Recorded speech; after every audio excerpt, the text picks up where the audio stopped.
Hi guys, this is Raveena Mehta. I'm a singer and an artist, and you're listening to Trust Me, I Know What I'm Doing. Yeah. My name is Abhay Dandekar, and I share conversations with talented and interesting individuals linked to the global Indian and South Asian community. It's informal and informative, adding insights to our evolving cultural expressions, where each person can proudly say, "Trust me, I know what I'm doing." Hi everyone. On this episode of Trust Me, I Know What I'm Doing, we share a conversation with singer and songwriter Raveena Mehta. Stay tuned.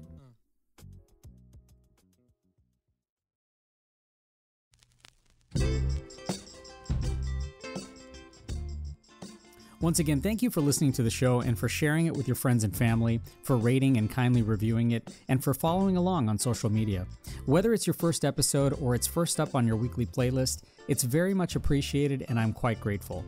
So I've always felt there's both an external and an internal power and peace to music. On the outside, it brings us all together to listen or dance, and on the inside, it can be the catalyst and soundtrack for so many deeply personal emotions. To capture some of this, it was great to share a conversation with singer and songwriter Raveena Mehta about all those internal and external forces at play with her music. Raveena was born in Belgium and moved to Mumbai when she was a teen. She grew up very perceptive of the world around her, with a love for painting and fine art, deeply informing Raveena's expressions and shaping her training in music and fine arts from classical Indian to Western contemporary. Raveena has been releasing music that indeed speaks to many moods, tones, and vocal dimensions, for the soul-searching, for the romantic, and for the dance floor. Her versatile singing can flow in both Hindi and English, and her authentic expressions of fashion and style exude a cool and chic vibe. Just this past year, she's released singles like Kho Jao Main as a soulful and vulnerable window, Sona Jeha Chehra as an ode to her new marriage, and Awara as a disco-funk homage to being in love. And in collaboration with producer Rishi Rich, an EP is forthcoming in 2024. She's now spending her time in New York, and so we caught up recently to chat about how the artistic journey feels for her, and about what the concept of home means, and even about listening to music and her own playlist. But I was first curious of a pretty basic everyday thought related to art and inspiration, in how often she actually dreams about music. I dream about music really often, and I think that's partly because that's all I do in my day. I'm either painting or creating art through music or drawing, painting. And for me, what I end up doing is I wake up, if it's something that's really got me excited in the middle of my sleep, I end up waking up and taking a little voice memo, voice note of either if it's like notes or like humming, or and I've honestly gotten some really beautiful melodies through dreams. And I think that's a beautiful way in which your subconscious is speaking to you. It's things that are stemming from you, and I think it's just another outlet. It's handy to have those voice notes nearby. Yeah. I mean, those times they say people like, when they're driving or when they're in the shower or, they're just doing something that's completely thoughtless. And yet, there's this kind of flash of inspiration comes in. For you, is it a little bit different than when you're trying to intentionally capture that, or you're working in the studio? And I'm sure it must be much more magical when those two things are happening at the same time. 100%. I think, honestly, for me, I'm someone that's very guided by my environment. I think the energy in spaces and people, they really kind of guide my experience of whether it's just living on a day-to-day basis, which can be quite jarring as well, because, you're making yourself vulnerable to a lot of things and people. But at the same time, when it comes to music, it's just a beautiful way in which I think when your environment around you allows you to kind of gauge some kind of, whether it's inspiration or whether it's some kind of just feeling of like, wow, that felt kind of transcendental, and like I feel something. Yeah. I think that's very special. And I think I think those two things generally do have to go hand in hand, but there are times when you're at the studio and you're on like a deadline and you need to get things done, that you have to really draw inspiration from the depths of you. And I think that's a very powerful thing as well. Yeah, I mean, especially to Yeah. get motivated, sometimes you need kind of structure and framework, Yes. to it, whether it's a deadline or someone even pushing you. And you're someone who 100%. has collaborated and worked with so many very talented people in many different Thank you. spaces. So how can you tell when working with someone artistically or professionally or even in a creative way, how can Mhm. you tell when that partnership is really clicking? I think I generally am able to gauge through initial or prior conversations to us even getting into the studio. I think for me, leading with authenticity is really important. So, in all of my interactions with artists or creators or like whoever I'm working with, I want to be 100% me and allow that to kind of guide the interaction as well. But I think it's not always that you're going to have like 100%, harmony but I think what you can do is put up your end of it and just be Mm, like, look, I'm going to be honest and I'm going to be me and put the best, my best self out there. yeah. And you're just hoping that, the other person's doing the same thing and wants to create something really special. And I think when it comes to like creating, I think it's like anything, whether you're creating art, whether you're creating a business, whether you're creating something from nothing. And I think there's so much energy and power in that I think if you're putting your best foot forward, I do believe that generally people reciprocate. Do you feel that comfort when initially, of course, there's always kind of an orientation to get to know somebody in the artistic Hmm. space, but when as you find yourself becoming more comfortable with being uncomfortable, Right, or vulnerable, right. does that is that a signal that you can perhaps start like exploring and taking more risk when it comes to your creativity?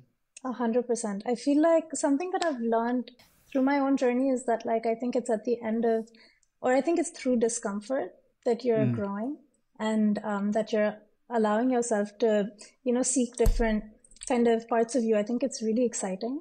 And like, you do have to go through like the rough end of it sometimes to right. also grow and be a better artist, but more importantly, be a better person. So I think discomfort is a big part of the process, and I think being vulnerable is probably key. Yeah, it almost is one of those things that when you're in a unfamiliar space, Hmm. you're definitely a little more guarded. But Right. when you feel like you're at home and around Yep. those who know you really well, you can kind Yep. of let your guard down, and it feels a little bit more comfortable to be you.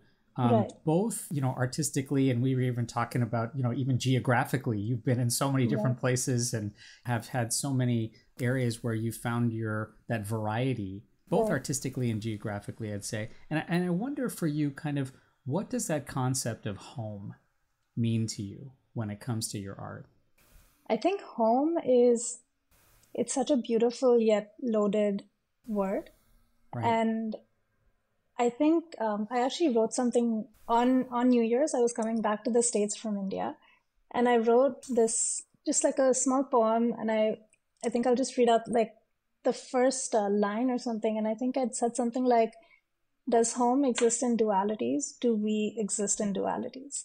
Yeah. And and I think there's something really like important there to me because I think home for me means people and the energy that people kind of bring because I think spaces this may sound a bit like vague, but I That's think okay. spaces and like material things are fleeting. And I think Yeah. that's something that I've kind of learned through moving around and through experiencing being able to kind of find my own happiness, even sometimes when it's out of my control. Because, sometimes Sure. I was brought up in Belgium. I moved when I was 11 years old to India and Yeah. then moved again. Those are drastically different environments, but I still Right. considered both home. And then moved from India to the UK for university, back home to India, and then moved here after getting married last year. Right. And I think through that you just realize the evolution of your identity Yeah. in and you're just constantly growing. And I think home becomes kind of like it's almost like a medium to just allow you to kind of be your best self, allow you to grow. But I do think home as like a material concept is fleeting, and I think it's more internal. Like, I think you can Yeah, be your own home. Yeah. right. I was just going to say that it's probably less about the location and the space and environment, more Yeah. about your kind of inner piece of what that home means, whether it's the people you're attached to or I, the art that you're actually, conceptualizing there. yeah. Has that appreciation for finding that concept of home, no matter Hmm. where you are, has that translated to a different way to be creative and express yourself at the same time? Meaning that 100%. you maybe have a little bit more adaptability and flexibility with what you're comfortable with. Yeah, I think so. I think something that I have learned, especially even over the last year, where I've never lived in the States, and so I moved here and have moved to this beautiful city. And I think I've honestly, as a person, probably I've just grown so much through also the discomfort of knowing that you're in an environment where you don't have your infrastructure. You are, in a way, you're on your own, and you need to now just make sure that you are doing what you need to do, especially if you're someone that's guided by your environment and Mm. by like people around you, like somewhat of like a chameleon, where like your kind of your environment Right. like allows you to just kind of. Almost be a shapeshifter. Yeah, yeah, exactly. Yeah. And I think something that moving here, just as a more recent anecdote as well, or like just experience, has really like taught me the importance of taking the time. Sometimes I think taking a step back, or taking two steps back to go five steps forward, Yeah. is really important, because inspiration doesn't stem out of anywhere. I think it either you seek it, either it's coming, like either it's you're in an environment and you're able to gauge it and do something with it. But if you're not feeling it, then what do you do? Right. And it's your job, so it's part of what you do. It's your work. It's not just a hobby. When you realize those moments, Hmm. does it help kind of to get unstuck, if you will? Because some people, of course, you can get very, very stuck in that situation and feel like you're Yeah. trapped. And others might respond to saying, well, look, this is great. I'm here to explore and discover more about myself and become unstuck. And does that process also translate to, how you work professionally? It does. I think for me, whenever I do feel stuck, I take it as something that's it's part of my journey, right? It's Yeah. part of my own growth, and I've been stuck at different points in my life. And had I not had those experiences, I wouldn't be the person I am today. And if I'm proud of where I stand today, those were integral to getting me here. So I think I just see it like that. So even if it is, a time in your life where you're feeling a little bit underwater and you're trying to figure things out, and you might not see the light just Mm, yet. But I think just having the faith that, like, this is just part of a greater journey. This is just right. like a little blip. And, Yeah. or it's the most important thing to happen, and you'll only be able to see that later. I think that's what helps me, kind of operating with a little bit of like just faith, like just peace of mind, where you're prioritizing peace of mind over everything else. Yeah, and almost like you're embracing a little bit of discomfort and creative tension, and this kind of Yeah, fuels you a little bit too. exactly. You're listening to Trust Me, I Know What I'm Doing. After a quick break, we'll come back to our conversation with singer and songwriter Raveena Mehta. Stay tuned. Conversation. It's the antidote to apathy and the catalyst for relationships. I'm Abhay Dandekar, and I share conversations with global Indians and South Asians so everyone can say, trust me, I know what I'm doing. New episodes weekly, wherever you listen to your podcasts.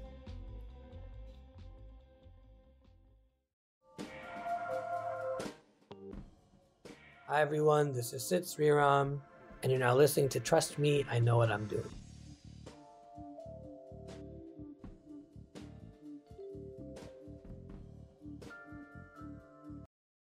Hi, this is Farhan Akhtar. Hi guys, I'm Ananya Pandey. Hi, this is Madhuri Dixit, and you're listening to Trust Me, I Know What I'm Doing with Abhay Dandekar. Welcome back to Trust Me, I Know What I'm Doing.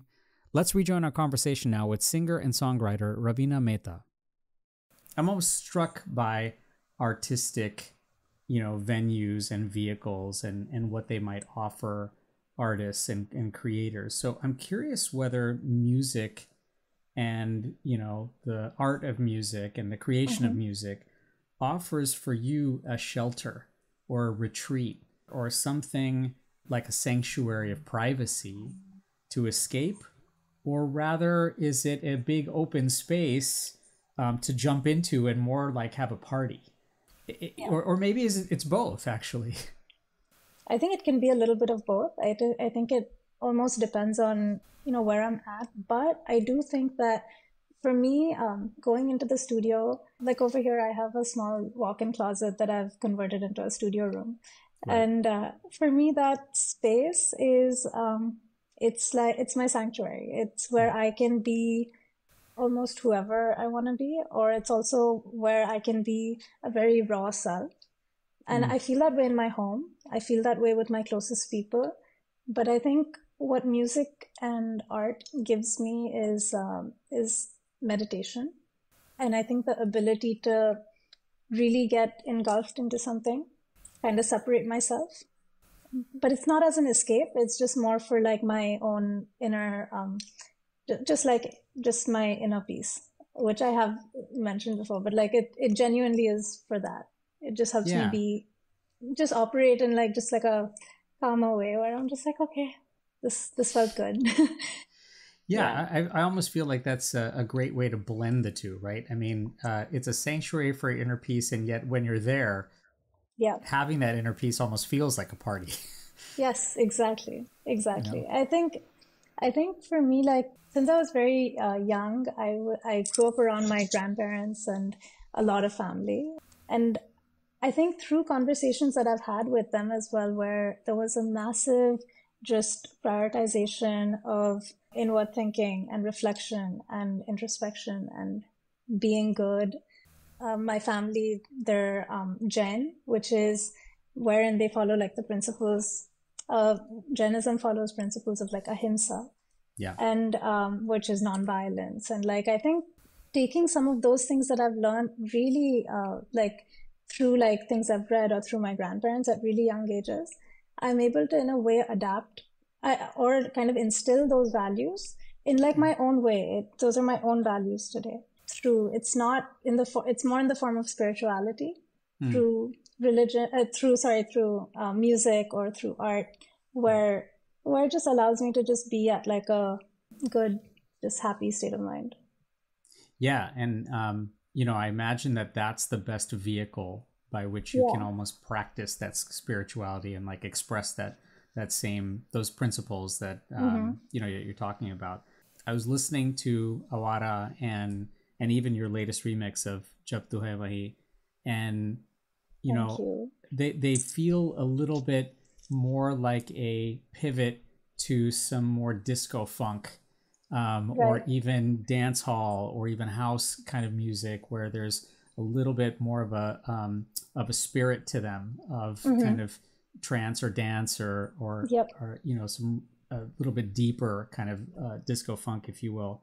Are these styles that you equally find as much comfort as the soul and R&B, styles of some of your previous work? That's a really good question. I would say that these styles don't come very naturally to me. What comes very naturally to me is soul, R&B, neo soul. Like these are just vocally as well. I know that my voice rests really comfortably in those genres as well. It's what I grew up singing, and I also know that that's where I feel most confident in those genres. But when I was creating especially Avara, what I wanted to kind of convey through that was this idea of like feeling like being so able to be yourself and feeling liberated, but also like you're liberated on your own, but you're also liberated in the presence of your partner, whoever that is, a companion, just someone that you kind of, have taken the path of life with. And when I was kind of like ideating what that means musically, I was speaking to the producers, and we were just like, I think this needs to go in like a fun kind of like upbeat, just to kind of get what you're trying to say across. So I was like, yeah, let's do it. It'll be fun. Right. Yeah. Well, I mean, it speaks to that exploration, right? Of saying, hey, I want to express a little bit more of that liberation and finding companionship and what that means. But that in the moment, probably making that spirit, whether it's upbeat or whether it feels more bouncy, in that way, when you branch out and explore and take risks and stretch your vocal style and find more versatility with this, does that come at the cost of mastery? Like, is being more versatile such an amazing way to promote your art and style to new listeners? And yet do you ever feel like, it prevents me from becoming even more of a master where I'm so comfortable with? I think that's it's a constant struggle I actually deal with, because I'm someone that I really enjoy the process. For me, it's like I'm a very process driven person. So when it comes to creating work, my like spaces where I like, honestly, I thrive is like the slower, whether it's love songs, soul, R&B, very like almost like dreamy. And I think that comes naturally to me. But at the same time, I think it's kind of like the mix between, like, for an artist, you're kind of oscillating between two sides of you, right? Like there's the business and there's the artist in you, especially because this is something you're doing as a job. Like it's also part of the work that you're doing. It's you doing things that work or like are more commercial, or it's hard as an artist to kind of find that balance between how much for you and how much for the audiences. I was just going to say it's a tough balance in that you want to express yourself creatively, and yet in order to do that at scale, you have to keep the lights on, and you have to make sure that the business is running and your brand is there. Exactly. And so is it kind of a constant tug of war between, those two sides? And of course, when you strike a great balance, then of course it harmonizes, so well. It does. Exactly. I think it is quite a tug of war. But I think for most artists, it ends up becoming a little bit of a tug of war, especially when you're trying to put yourself out there. You're being vulnerable with your art, which is never an easy thing. It's the same thing with branding yourself. You're still putting yourself out there, so it's not going to be an easy thing.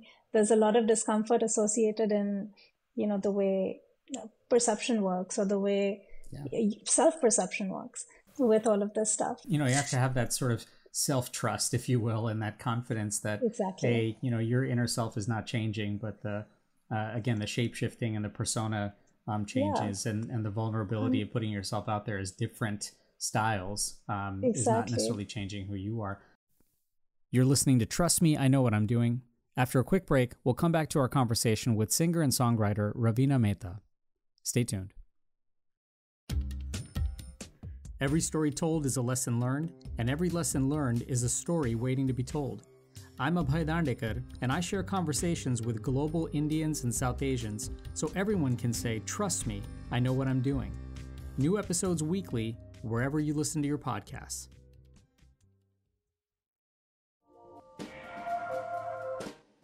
Hi, this is Vidya Balan, and you're listening to Trust Me, I Know What I'm Doing.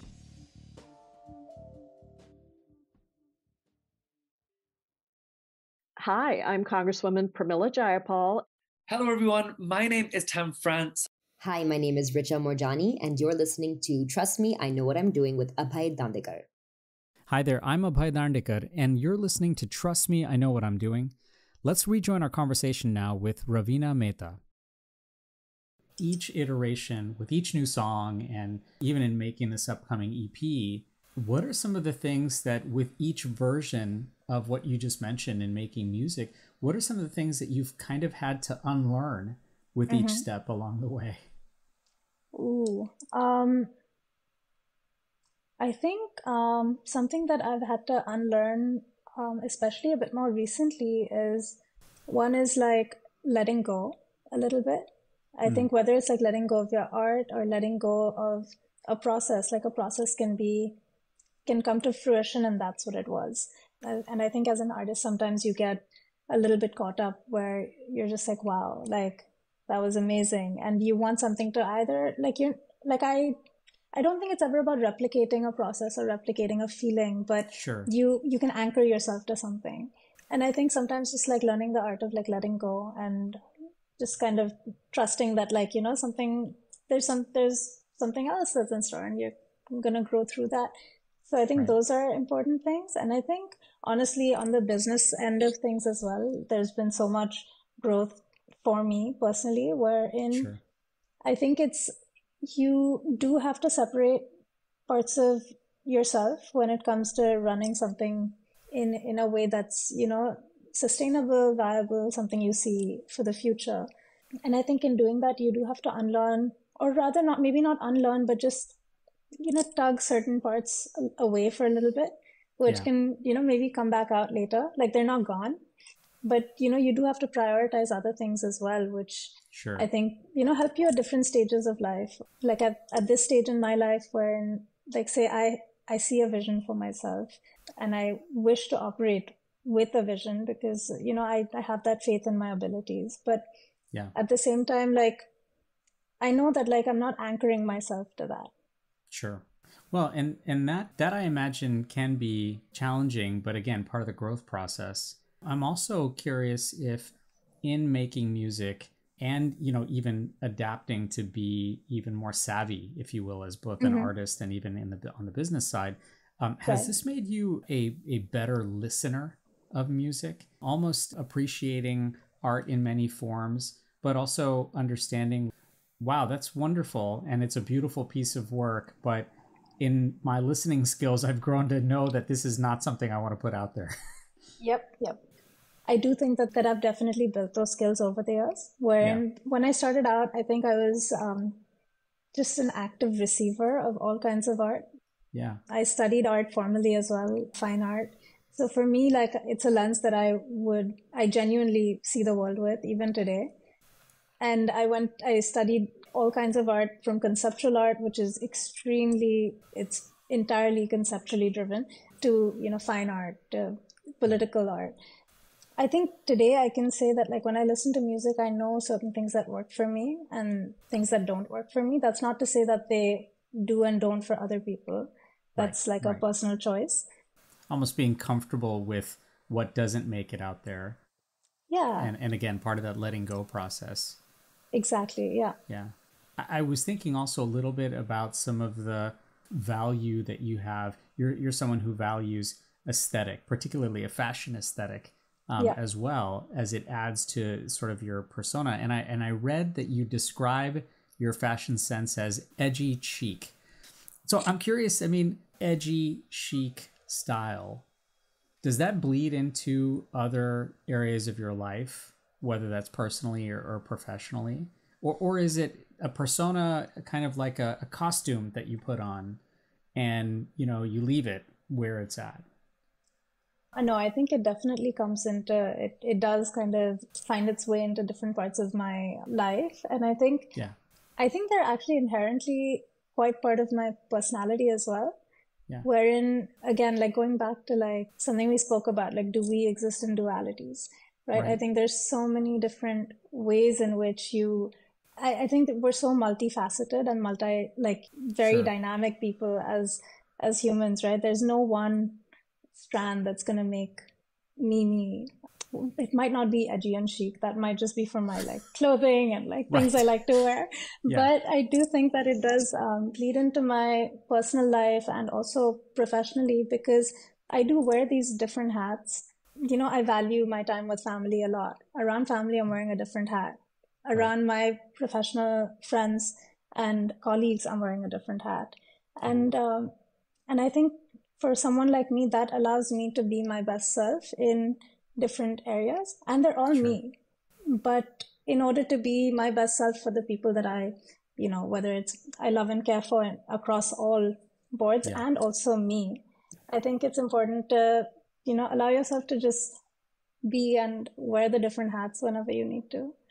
It seems like that would spell, because you embrace those multiplicities, that helps in some ways create things that are long lasting, right? Whether there's relationships, whether there's personas, whether there's great longevity to careers, making sure that you're not suppressing some of these areas or personas, make things a little bit more longitudinal.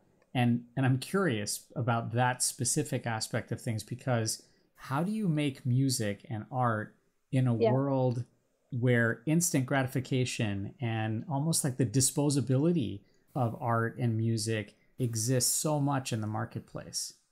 It's wild. It's a wild world out there. And it's insane to be an artist in a space like this as well, where everything is very driven by your utility to the world. And in that form, when you think of art, you're helping someone's soul. And I think, again, in a more vague sense or a more metaphysical sense, I think there's no greater resource you could give. You're giving your knowledge, you're giving yourself through that. But I mean, in the utility standpoint, it's it's tough. It's hard, honestly. But I think what I end up doing is, I think by nature, I'm someone that keeps a very small circle around me, very, very tightly knit. And I think that allows me to kind of tune out the chaos, and also allows me to kind of tune out the opinions. And I think it's just, the set people that I have in my circle, it's those opinions that I really take in. And then the other opinions, I value them. But am I necessarily going to change my life around those? Probably not. Yeah. I love how you put that, by the way, that this idea that the longitudinal relationship of art is how it actually feeds someone's soul, irrespective of the, again, how many likes something has or how many hits or downloads something has. Doesn't matter. Yeah. And speaking to that, I imagine that you automatically get fed that with your close circle. Yeah. And the rest of it helps in some ways to balance the rest of the kind of noisiness that's out there. Exactly. I think that's generally why I think I prefer keeping a tighter circle, because I think being vulnerable is a scary thing, again. And I think when you're vulnerable with people that, they have your best interest, and it all kind of draws in together. I think if you're operating with a vision for yourself or for your life, I'm not even talking as like a career, but if I want to see myself somewhere when I'm 80 years old, I'm making little steps towards it. And I just want to have the right people around me on my journey, honest people that make me a better human being, and in turn make me a better artist. Speaking of which, when you're feeding other people's souls with your art and paying attention to how that gets nourished in your both inner circle and even taking in feedback, I'm so curious these days how your soul is being fed. So I wanted to ask you, in a way, what's kind of on your current playlist? What's some of the music you're listening to that's feeding your soul? And by the way, does that reflect kind of a particular tone or temperature or mood, that's going on for you right now? It's actually, I have a really insane array of music in my playlist, which is a bit embarrassing, because it's it goes from A.R. Rahman to Ghana, who's a rapper, to it has Sade, to Whitney Houston, back to Sunidhi Chauhan. So it's got a mix of everything. But right now I think for me, I've been listening to a lot of Sade. I think it's just her music. It's very invigorating and beautiful and calming. I think that's kind of where I'm at, but I also really enjoy hip hop and rap, and there's just a lot of appreciation for all of it. Right. Very, very eclectic. And when you are making new discoveries, or you're, again, as you mentioned, your soul is being fed and your soul is being spoken to, does that inspire in a way, or kind of spark the creativity to build some new intersections, whether that's through listening to someone like Sade or a new kind of Hindi, tune? Do those intersections then become easier to explore? 100%. I think for me, kind of bringing together, whether it's culture, I think it's a really big part of my identity as well. And I think also as what I do as an artist, I think fusing my worlds together is something that I am very constantly inspired by the things I see, inspired by the way I receive them as well, whether it's music or my environment. So most definitely, I think that amalgamation of listening to Sade and then also going back to Bombay and listening to Arijit Singh, and they're worlds apart, but it's a universal language, and they're conveying certain universal truths, and that's so beautiful. And I think to recognize that like music transcends time and it transcends so many borders, physical and metaphysical, and I think that's where you just begin to appreciate it in a completely different way. You know, for people who might be newly discovering you, right? You're on their playlist and they're now seeking out some of the art that you're creating. When people hear your music for the first time, how are you hoping they feel? I hope that they feel loved, and I hope that they feel heard. And I really hope that they know that they're honestly, I think love is at the crux of it. I just hope that they feel like they are loved.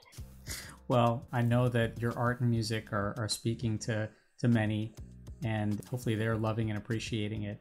Raveena, thank you so much for joining us. This was really such a treat. I hope we'll be able to connect again down the road. No, definitely. I would love that. This was an incredible conversation. So thank you so much.